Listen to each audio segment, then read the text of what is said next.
आपातकाल को लेकर जो दिल्ली में कार्यक्रम आयोजित किया जा रहा है, केंद्रीय मंत्री नितिन गडकरी इस कार्यक्रम में शामिल होंगे। आरएसएस की सरकार वहां भी इस कार्यक्रम में शामिल होंगे। इसी को लेकर और कुछ क्या प्रतिक्रिया हैं वो भी आपको सुनवाते हैं।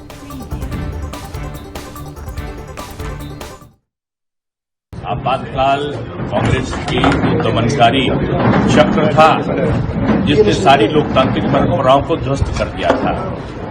मन चाहे तरीके से बंद कर देना, मन चाहे तरीके से नशबंदी करा देना, मन चाहे तरीके से इस प्रकार का आचरण करना कि आप जेल में डाल दो और जेल में कोई सुनवाई का अधिकार ना तो न्यायालय को होगा और न ही थाना उसकी रिपोर्ट दर्ज कर सकता है।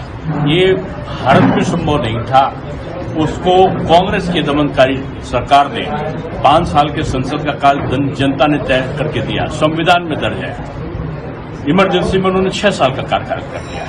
गरीबी हटाओ कहते थे, वो गरीबी नहीं हटा पाए। मोदी जी ने गरीबी हटाओ का नारा नहीं दिया, लेकिन 27 करोड़ गरीबों को आज गरीबी की रेखा से ऊपर कर दिया। ये मोदी मैजिक है। और मैं समझता हूं कि ये इमरजेंसी का जो संविधान हत्या दिवस है, ये पूरे भारतवर्ष में सचेत करने के लिए है लोगों को कि ऐसा दमनकारी चक्र की पुनरावृत्ति भविष्य में ना हो। खड़गे जी कह रहे हैं कि सर जो बीजेपी है वो घोषित आपातकाल से बरकी हुई है। 11 साल में क्या क्या बता दें। अब मैंने बताया ना, अभी तुलना किया कि हमारा तो मुद्रास्फीति की दर कम हो गई, 30% के नीचे आ रही।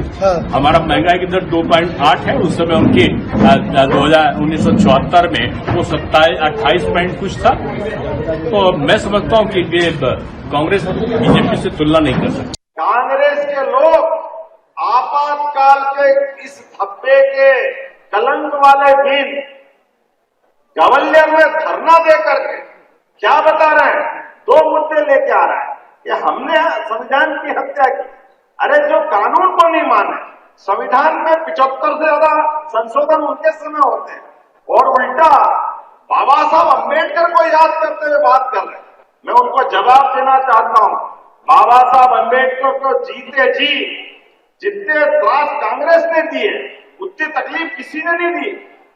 आजादी के बाद इसी पार्लियामेंट में, जिनको हम संविधान निर्माता कहते हैं, उनकी चुनी हुई संसद में नहीं जाने देने का पाप अगर किसी ने किया है, कांग्रेस ने किया। उनकी पार्टी के खिलाफ ताकत से लड़े, उनके 2 सदस्य जीत गए और 2 सांसद में से एक सांसद ने कहा डॉक्टर अम्बेडकर को तो लोकसभा में आने ही देना चाहिए। तो उपचुनाव हुआ, उस उपचुनाव में भी ये ही कांग्रेस के तत्कालीन प्रथम प्रधानमंत्री भारतीय जनता पार्टी गोवा प्रदेश की तरफ से ने 50th इमरजेंसी डे पे कार्यक्रम आयोजन किया था। इस कार्यक्रम में पार्टी के national general secretary Arun Singh ji यहाँ पे आए थे।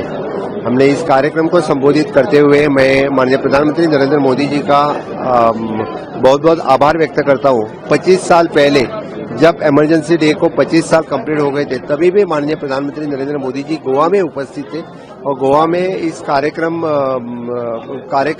किया था। आज भी जब वो दिन याद आते हैं तो एक गीत है ना, कलेजा मुंह को आता है, वही है।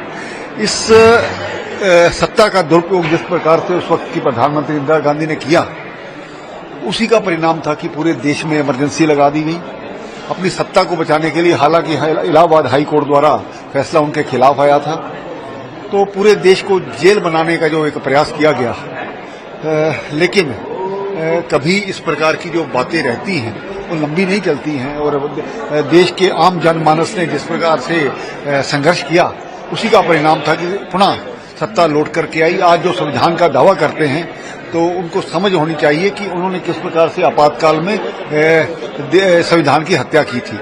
दूसरा, आपका पर्सनल मतलब जिस तरह आप उस टाइम क्या हुआ था?